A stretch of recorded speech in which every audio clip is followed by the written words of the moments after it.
as long as we are alive, having this dream of life and having through the various circumstances of our life, including people suffering in our life, we keep on learning. And if a person is so involved in their own suffering because it's so intense and maybe they don't have the tool to transform it, then we can be that silent background in which that crying can happen. And it's not necessary to say that we say something to them. Maybe we will, maybe not. But what is important is that we can be that living, embodied listening in which that suffering can be felt and transcended. So it's not a compassion that denies the importance of suffering. It's a compassion of being available for the suffering to be transcended more and more and more. It's really embodied love. Welcome back to the Sounds of Sand podcast. My name is Michael Riley. Today, I'm in conversation with author and spiritual teacher Shakti Caterina Maggi. Shakti teaches from the field of Advaita Vedanta and Nondual Tantra with a contemporary framework that explores with compassion and great clarity an inner technology for dissolving the contraction of suffering that traditionally accompanies each of us in our lives. And we get into many beautiful topics today, including emptiness and silence, listening, compassion, and awakening. And so without any further ado, I bring you Shakti Caterina Maggi on the Sounds of Sand podcast, presented by Science and Nonduality. Welcome to Science and Nonduality. What is non-duality? The universal forces. It's the collective consciousness. Being aware. Trauma is not the external event that happens. Trauma is the impact of that event, which is the disconnection from ourselves. That matter is energy, energy is matter. That's what EMC squared is about. There's a language without nouns. There is a language without subjugation. There's a language without objectifying. But if it's recorded, then there is a collapse. But if it's not, then it's the infinite potentiality. All right, I'm here with Shakti Caterina Maggi on the Sounds of Sand podcast. Thank you so much for being with us today. Thank you, Michael. Thank you all to listening to this. Yeah. So you've been a part of the sand community for a while now. You know, you've done a lot of live sand events and some online things with us. And there's a lot of great resources on our website and our YouTube channel for people to find out about your teachings and your path over the last few years. And I'm just curious, what's present for you now these days? Because it's been maybe a year or so since we've connected. The sand community has been able to connect with you. Well, so much is going on inside and outside as always. And I always address the importance to remember that awakening to our true nature is just the first step of a beautiful, endless journey in the center of our being. And we never finish as long as we are alive and we have a body and we walk on earth to keep on looking in ourselves and burning karma and dissolving ignorance. And so this moment of initiation, I like to call it like that, of the last 3 years, collective initiation through fears, through limitation, to go in our innermost freedom, has been incredibly inspiring for me. And I'm very grateful. I'm very grateful of what is arriving every day. And what in this moment is more alive is, that has been very alive in the last few years, is really the importance to walk the talk and to express verbally exactly what is true. And to teach this to people and to teach to stay with what is true of them. So staying with what is true of me and sharing this. And in this way, I can share my being with the people that I meet, and I can maybe inspire them or teach them or share with them the possibility that they can do the same. They can access to their innermost wisdom by being true to themselves, going in their heart completely. So this is what I feel is very important. I think that the time of ideologies and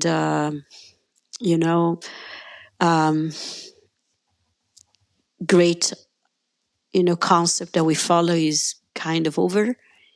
And to me, truth is not an idea, it's a living mystery and to be checked and found every step of the way. So, yeah, that's what moves my heart in this moment, in these months, particularly. Nice. I love that the time of the ideologies is over. It's like, 'cause I think we get stuck maybe in that identity with an ideology and neglect, like you said, the lived felt experience that's unfolding moment to moment to moment and is ceaseless. Mm. Yeah. We live in a seamless mystery. Mm. And the moment in which we name it, we lose it. And I say this with a lot of respect for traditions and beautiful philosophy that have been inspiring us for many thousands of years. And I'm not saying that they must finish or anything like that. I'm just saying that so much has been melting down and collapsing in the last few years. And I think this is good because it leaves us naked and open and maybe curious, like kids, and in which we can be know nothing and being everything, kind of. And so, yeah, that's what is alive in me now. And to be vehicle, to be a living vehicle, living embodiment of truth, and to share it with our life more than with words, if possible. Also with words, but to embody those words, to mean them. Yeah, because the words are still a manifestation of the lived life. We're basically trying to explain and connect with others through language. So Yeah, they're not it's beautiful. meaningless, but yeah, they're just part of the puzzle. I would No, say. no, and yeah, and I mean, without words, this conversation couldn't happen, and maybe could inspire some people to do some self-inquiry and reflection. So, language is fantastic; it's incredible. At the same time, it's even more incredible when it's pregnant with the living experience of what we know. Sometimes we talk about truth, but we're not experiencing it. And so I think that's where we can check in ourselves where there are gaps between the knowing and the being. That's it. Yeah. Yeah, totally. Yeah. I mean, we could sit here in silence in the fullness of presence for 60 minutes, but I think our podcast ratings would go down very quickly. I agree. Yeah. Let's chit chat. Yeah. Yeah. I feel like we're just jumping right in to the deep end, so that's fine. Sometimes I like to go gently down the path, but it feels like we're going right in for it. So one of the things I would love to ask you about that I've heard you speak about is this concept of emptiness. Because this word emptiness has such a negative connotation, like no one wants to have an empty stomach or an empty bank account. And there's fear around that word of emptiness, but in your teachings and many of the sacred wisdom teachings from all over the world, emptiness is it, emptiness is everything. Well, what a beautiful question you made me, because in reality, there is no definition to emptiness. And anything I could say, it's not it. And yet, I would say that in these teachings and also in my teaching, this is present not as a negative thing. It's not an emptiness as a sense of lack. Yeah, it's not an emptiness in which something is missing, but is the absence of fear, is the absence of separation, is love, is true love, is the unconditional background of existence in which all is included, all contradictions, all paradoxes, all different opinions can beautifully coexist. Our differences can coexist with no contradiction with one another. Is the love that allows everything to be, is the oneness becoming many. And yet even all I said, it's not it, because all I said are just words that dance in the silence of being that is listening to this. So, yeah, I think that we live in a very materialistic world. And as we mentioned briefly before, maybe is collapsing down, and is leaving us with a question: what is really important to me right now? Maybe I'm more poor, maybe I'm less healthy than before after this global crisis. Maybe I feel a bit more helpless or hopeless. What does remain? What is true of me now? And as we go along, as we walk on this self-inquiry, this is very healthy. We discover more and more subtle levels of our being that are true. It can be helping others is important, or loving is important, or being honest is important, or being courageous is important, being authentic is important. And as we go, one level after the other, one step after the other, deeper and deeper and deeper in this, and we see that even the I that wanted to be authentic, that wanted to be loving, that wanted to be helpful, even that is a lie or superfluous. And that's the truth. But it can't be said, can only be experienced. And it's not I'm saying it can't be said because I want to give a strange, mysterious esoteric teaching. It's because it's so intimate that even a word, breaks it. So I invite who is listening to this, to allow that self-inquiry to happen. It will arise naturally through the course of life, through crisis, through, even success. Sometimes not necessarily after a crisis. Sometimes, you achieved what you wanted. Let's say, you had perfect house, perfect marriage, perfect everything. And then you say, and now what? Yeah. And the self-inquiry starts. And you say, I got all that my mind said to me that was necessary to be happy and safe. And now what? So sometimes it's a crisis. Sometimes it's like life of success.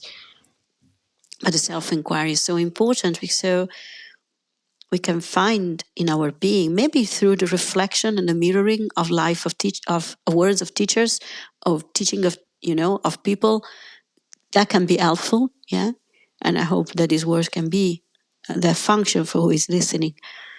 But ultimately, we are the one that has to do that self-inquiry. We are the one that have to find the bottom of our being, what is true of us. And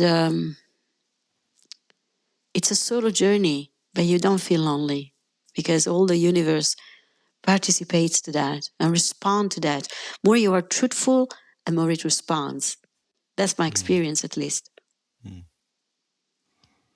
And when you say truthful, can that resonate also as the word authentic? Yeah, exactly. Yeah, because I can say, you can say to me, what's the truth for you?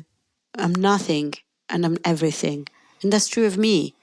But maybe, if I ask you what is true for you, or any person that is listening, they can say, oh, for me it's true that I want to be a good father or a good mother, or I want to serve, I want to love. And it's absolutely good that they stay with that. And that, that will change and will transform. And we let the process take away what is extra. And in my experience, there is a refinement that happens in which, we drop more and more into the silence of being, in which we all exist. It's an incredible, incredible, compassionate state that goes beyond all our do and don'ts and good and bad and right and wrong. Life humbles our attempt to describe it and to get it. It's so simply here. So I invite everybody to do their own self-inquiry and to stay with what is authentic of them. And that being authentic is the key that will lead them to find the truth, the ultimate truth, the ultimate reality of their being. And the emptiness that we're talking about, that is a beautiful, shining love, is not void of anything that is brimful with all existence. Beautiful. I think one thing I'm hearing is that this true nature of emptiness is something that's experienced with the heart. It's not something that's experienced conceptually. Oh, no, the mind cannot get it. You can use the mind, you can use the intellect, you can use the higher state of the mind, what is in Sanskrit called buddhi, to delete the wrong concepts that we have about truth. And it's important. Yeah, it's not that we have to become mindless. So intuition, logic, intelligence are curiosity are incredible qualities that a seeker can have, a spiritual seeker can have, to unbuild belief in which maybe she or he bumped into or believed because he never interrogate, about its authenticity. So that is very important. But then there is the wisdom of our sacred heart that must step in. And it's a silent self-inquiry that happens in the heart. And with the great merciless compassion, will separate the true from the false. And I can only speak of my experience. And each one of us should only speak of their experience. That emptiness is what you find. But as I said, it's an emptiness and an everythingness that are one, forever married. It's really, you see, when I say this, people sometimes misunderstand me when I say it's a stepping of grace, and then they imagine that grace is something that maybe one day will visit them. And instead is an ever-going act of grace life. Grace is already in action and showing us already what I'm talking about. Yeah, that those were two. Emptiness, and we were spoken about awakening in the beginning, and I'm wondering if maybe the framing of emptiness as emptying, so that it's not a fixed state of nothingness or of everythingness, but it's a constant flow of one moment emptying into the next, and that allowing for that flow. That is more, I would say, that you're describing is more the movement of life. Yeah, life is always appearing and disappearing in order for change to appear. How can we see a next moment if the one before hasn't gone? Well, if we could see the wisdom of life and death in that, we would stop being worried about stopping to existing as a body, right? But that pulsation of on and off is life. Instead, at least in my experience, the emptiness that I'm speaking about is the background of that pulsation, is the space in which that on and off is happening, is the space in which that continuous life and death cycle is occurring. So it's the only thing that never changed is the witnessing of this moment. And in the moment in which this instant is appearing, is one with me, is one with you, and then it's gone. And its coming and going is life. But the witnessing of its coming and going is the real you, is the dreamer of this dream. That's the truth. Yeah, and I feel like we're maybe approaching the concept of non-duality there. That witness, that emptiness that I can experience, that witness awareness, is the same witness awareness that you are experiencing right now, and that everyone is experiencing, and that it's a gateway into that space of non-duality. It is the same awareness that is right now in anybody is listening to this, in the future or now, is the same one. What we are experiencing is different. Your experience of this interview is not the same of mine experience. And the person that is now listening, they have their own experience. But the one in them that is experiencing this, we are one. forever and always.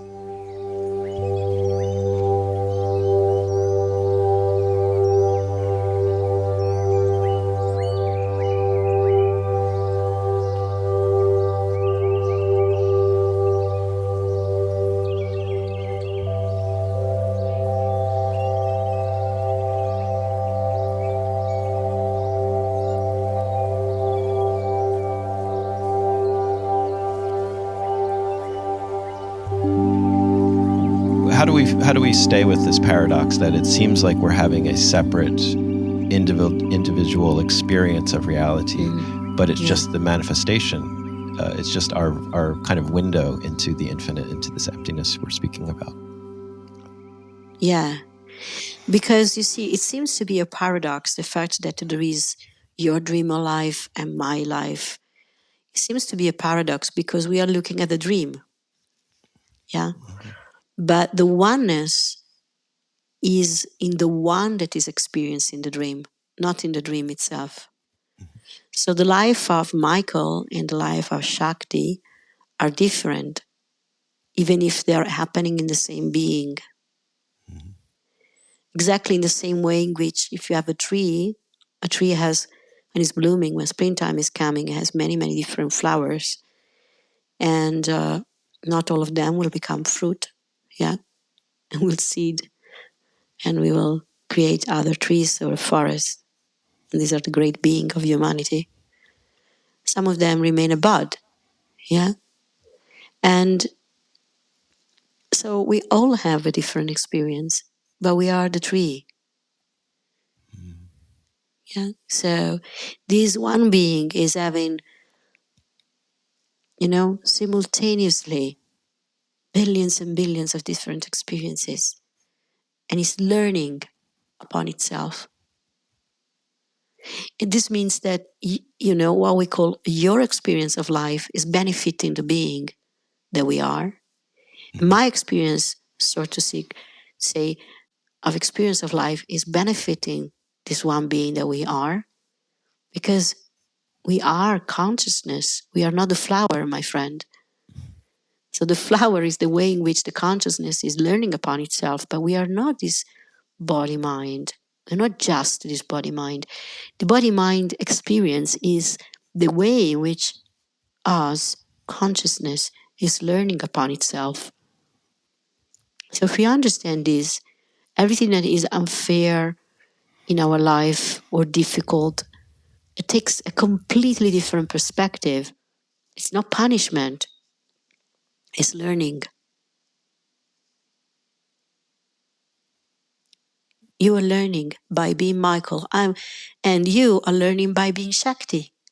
And we are all learning because the eye of all is learning. And what is learning about? Love, the mystery of our being. And by doing so, of course, we express even more beautiful flowers and even more beautiful expression. And that's the evolution of the universe itself. Your life is meaningful for consciousness. My life, the life of any person, even a forgotten child that seems to live so briefly and die, is meaningful because it's giving this experience to the one consciousness we are, so we can express this intelligence more and more and more. Allow me to say something that maybe seems not to have something to do with what we're talking about, but for me is relevant.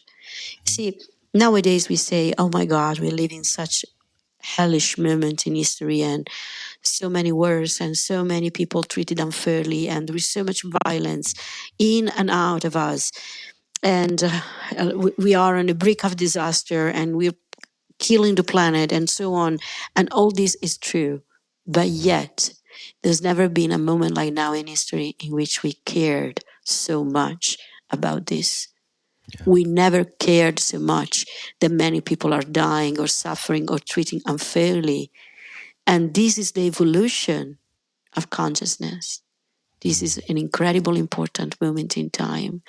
It's the time in which globally we care. So if we understand this, we see that nothing of what is going on is wrong. Everything that is happening is a precious gift, because the benefit, the flower will bloom and then its petal will fall. That's not the benefit. Yeah. It's the being that we are. Is learning lifetime after lifetime. It's so beautiful. When I listen, I'm just kind of taken through the stream of how eloquently and how simply you're able to describe these really complex things. And I really appreciate your teaching and what you're sharing with us today.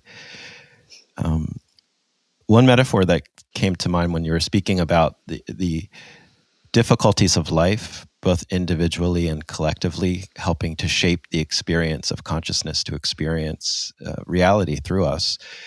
I don't know how good of a metaphor this, but I was thinking of a violin when it's made.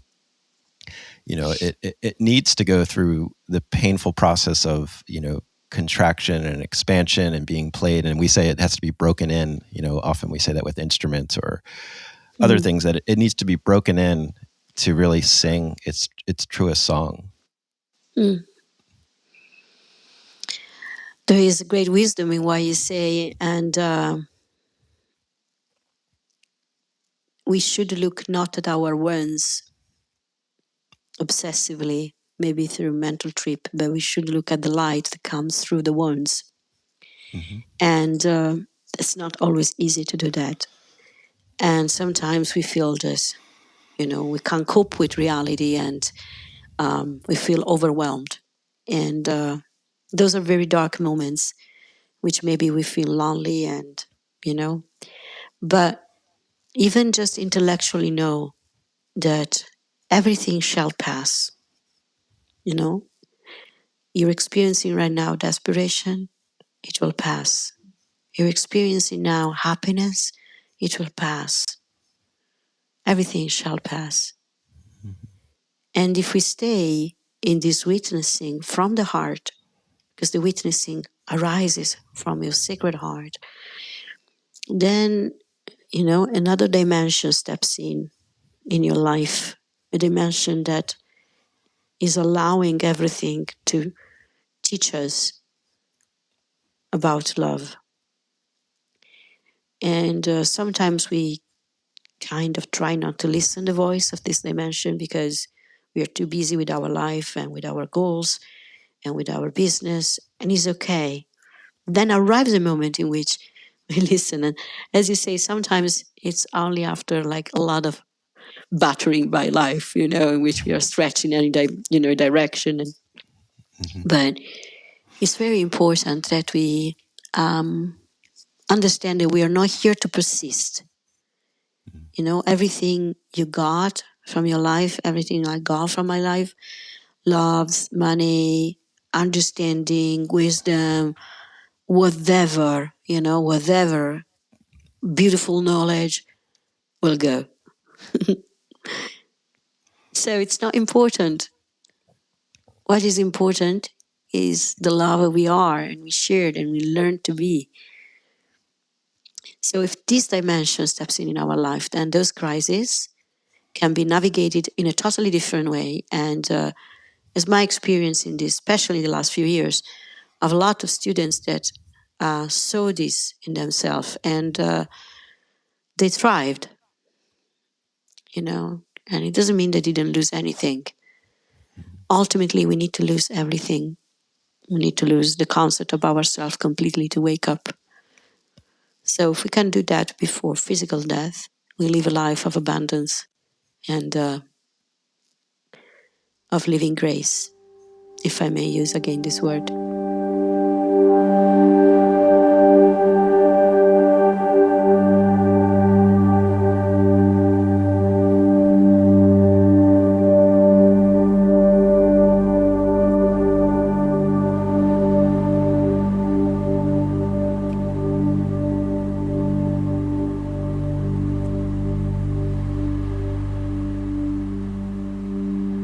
As I said, I was going through many of your sand recordings over the last week, getting ready for this conversation. And one of your talks from Sand, Italy in 2017 called The Crisis of Waking Up was the name of the talk.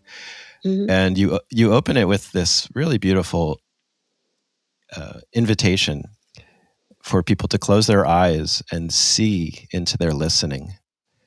I don't know if you remember that phrase, or it's something that you use often. I do that often. Mm-hmm. Yeah, it's an invitation I do always at the beginning of satsang, so we can tune in and then let the field of consciousness speak through us. Yeah, and I think there's something really beautiful about as we call it, like synesthesia of the mixing of senses. The seeing into our listening. And so I'm just curious, how does listening present itself in what you teach? Yeah, you see, for me, listening is not listening with the ears. Listening is our being. The listening I'm pointing to is, the being present to anything that is appearing. Like for now, the sounds of now our voice, or the sensation of my body sitting, or the external sound of, the garden outside my house where there is some birds, the colors and forms that are appearing in my room, anything that we are thinking or emotionally experiencing, there is a listening of these things. And this listening is piercing through the moment. And if we listen to the listening itself, we fall in this witnessing.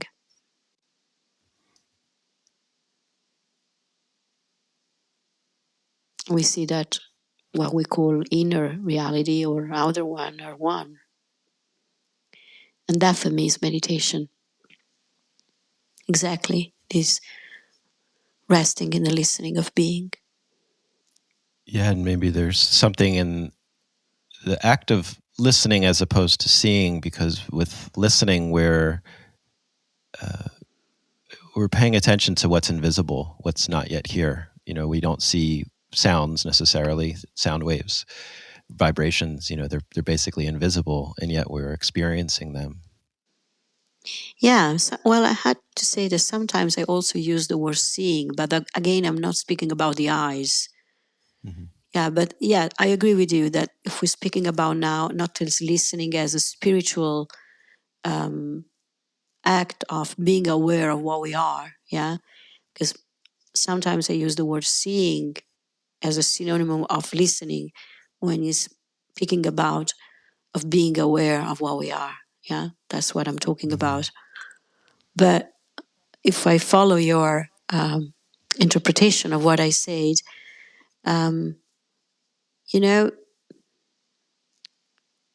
we sometimes think to see things that are not there.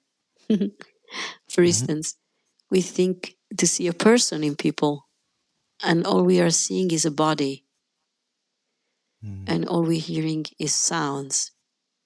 And we are imagining that there is a person there. And this happens because we imagine to be a separate person here. But what is actually happening is an experience made of sounds, color, forms, thoughts, emotions. And there is something, you can call it spiritual seeing or spiritual listening, that is here. And when we rest in this listening, when we rest in this true seeing, we could call it like that, then we are resting in reality. And we see the illusion of life, but simultaneously we enjoy it because we see it's us in action. Is this true seeing, is this listening in action. And in my teaching, senses, I teach Advaita, Nonduality, but also Nondual Tantra in my teaching, the senses are not enemies. They are carriers of the phenomena of life that are pointing into something that is never appearing, but is the ultimate reality of all, and it's pure consciousness.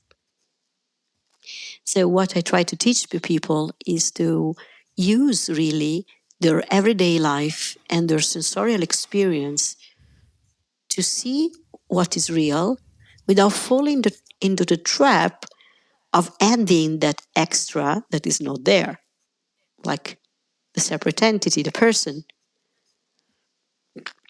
We do that all the time. We are adding the person to an experience that in itself is pure perception and is untouched and pure, and it carries the perfume of that eternity that is never in itself appearing. That is the background of all, that emptiness we spoke about before. So our being alert to our senses, being alert to our perceptual experience is very inspiring when we can do that. Because as we do that, we immediately fall in the moment. And the fantasies of the mind are seen as fantasies.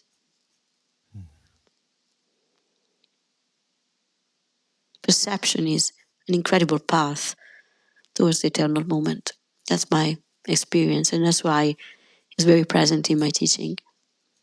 And do you make a distinction between perception and sensing in this path?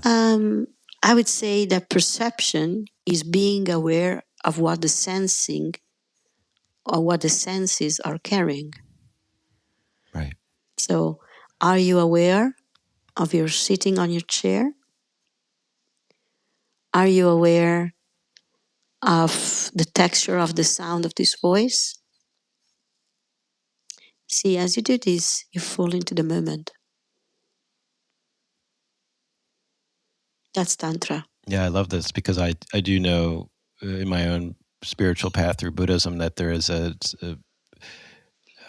guess demonization may be too strong of a word, but a danger that's expressed of following the delusion of the senses too closely and just seeing them as these sort of delusional distractions from a deeper, truer nature of reality.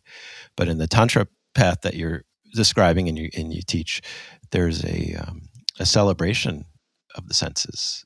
Is that correct? Well, I would say there is a celebration of the space out of which anything is appearing and disappearing.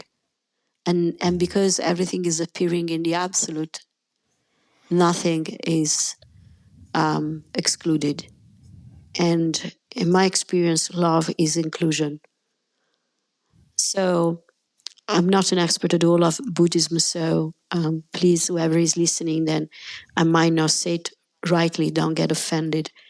But there is also tantric path in Buddhism as well, as far as I know. And, and sometimes, people that become then renowned teachers in the centuries are sometimes misinterpreted. Why? Because we can only stay with our experience, as I said before. If we could only understand how good this is, we would cherish instead of feeling lonely and desperate.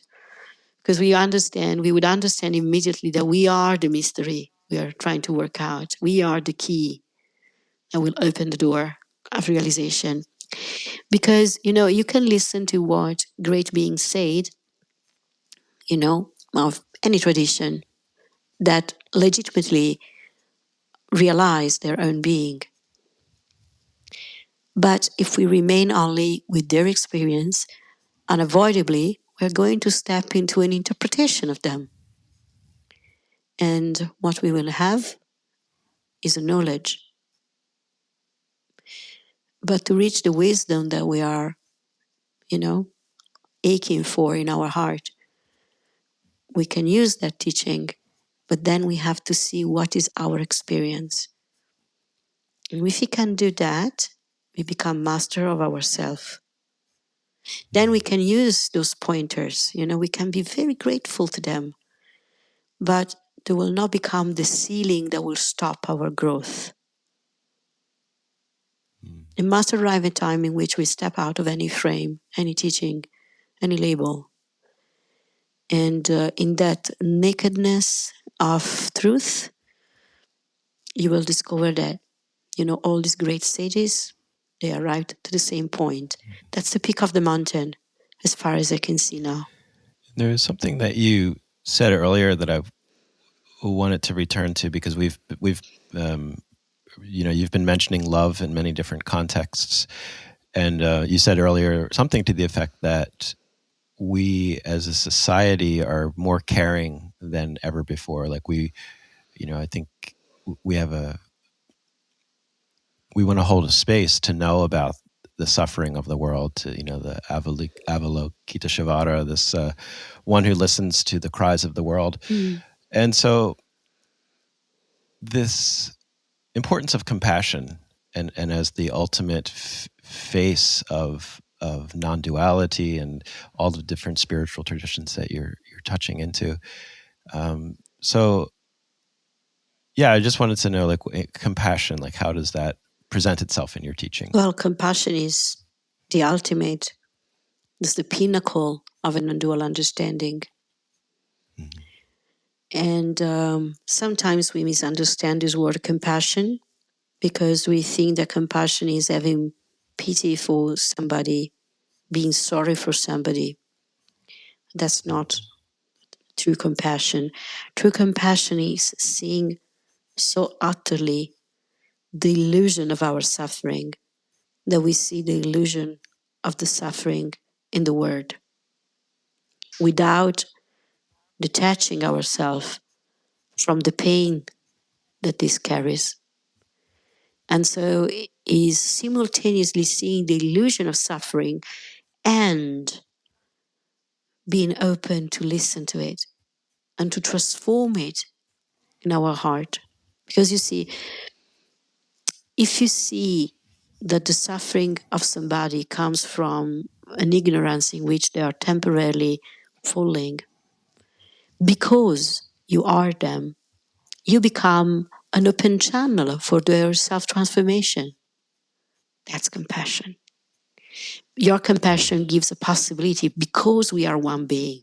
You remember the tree? You remember the flowers? Yeah? You are giving a possibility to those, to that consciousness in which there is still ignorance and self-limitation. You're giving a possibility to transformation. So as a compassion that is not at all judging, is not at all, oh, I have pity of you because I'm a high spiritual being and you blah, blah, blah, you lower than me. Oh yeah, you're suffering. You're suffering because you're ignorant. It's none of that, It's seeing, wow, I see your suffering. I see that ignorance. Let's see where it resonates in me. Am I still ignorant? Because you are me. You're appearing in my dream. What am I trying to say to myself? You see, it's an endless inner work. It's an endless inquiring. It's an endless solving. And in my limited perspective, this is the true meaning of what is a bodhisattva. We keep on dissolving. Okay, so this is, in my opinion, is what is truly important, is that we see that it's not that we achieve something and then we are done. As long as we are alive, we are keeping on having this dream of life, and having, through the various circumstances of our life, including people suffering in our life, we keep on learning. And if a person is so involved in their own suffering because it's so intense and maybe they don't have the tool to transform it, then we can be that silent background in which that crying can happen. And it's not necessary to say that we say something to them. Maybe we will, maybe not. But what is important is that we can be that living, embodied listening in which that suffering can be felt and transcended. So it's not a compassion that denies the importance of suffering. It's a compassion of being available for the suffering to be transcended more and more and more. It's really embodied love. And maybe too, it's not even a compassion that wants to solve the suffering, but it's just the space to hear, like imagining we're just having coffee with a friend who's going through something difficult. We don't need to Exactly. offer a solution. We just say, I'm here. I'm going to listen and empathetically resonate with what you're going through. Yeah. Absolutely. And it's so important that we don't give advice unless we are asked. And, if we remember this, that, asking ourselves briefly, is it appropriate? Is it the right time? Is it saying in a kind way? And, have I been asked? And we can also say, oh, do you want my opinion? Do you want what I feel? Do you want to know what I feel? They might say no. And we shouldn't be offended, but it's really important that we keep on learning. And in this way, we are at service of the learning of this one consciousness in everybody. The majority of time, as you said, people don't want to have a solution. They want just to have a place in which they can unpack and unfold what it's harder to keep in them, because they don't have the space to to hold this. So we can be there for one another all the time. People don't need even to know that you're doing that. The greatest teachers of this world, greatest masters, gurus of this world, they do their work in silence. But they keep in harmony this chaotic ball of mud. Yeah, it's interesting you use the word mud there, because somehow, as you were speaking, the image of the lotus growing out of the mud was coming to mind. Not by chance, right? And it's good to remember, that the flowering of our wisdom, our spiritual awakening, it will have its root in the mud. Yeah, as we were saying earlier, it's like from the perception, the experience of the lotus, she probably loved the mud. She's like, oh, that's so great. That's where I came from. That was how I was formed, was from this little this microscopic seed into this beautiful lotus. Yeah. And it only happened because of the mud. Exactly. I know it's not always easy. You see, as you say, there's the perspective, sometimes when you are, on the peak of the mountain, or the peak of the little hills that we hit every now and then, it's easy to look down and say, oh yeah, that had to happen. Otherwise I couldn't understand this, and blah, blah, blah, blah, blah, blah. Right. And maybe we are a bit smug, with other people. Oh yeah, it's happening now, but it's the best for you. Yep. And the others doesn't want to know it's the best for them, or maybe they do, but maybe they just want to be hugged, or held, to be held. Yeah. So, yeah, but it's true. So, if we take now instead a perspective of the one that is climbing the everyday little hill, what we can say, that maybe there are doubts, maybe there is insecurities, maybe the mind is, showing all the possible solution one after the other, all in contradictions with one another, And then yet there is something in us that is listening to all that chaos, and it's our heart. And we can trust it. Wherever you are in the path, on the top of the Himalaya, or, rolling down on one side and hurting, we can trust our heart. Or just at the visitor center. If you're just at the visitor center having a cup of coffee, you haven't even gotten on the path yet. And I like to think that this is chit-chat, is that little stop in the journey in which, or is the part of the journey in which we stop and chit-chat about truth. And Yeah. Whatever, whoever is listening now, whatever you're going through, stop a moment and listen to it with your heart.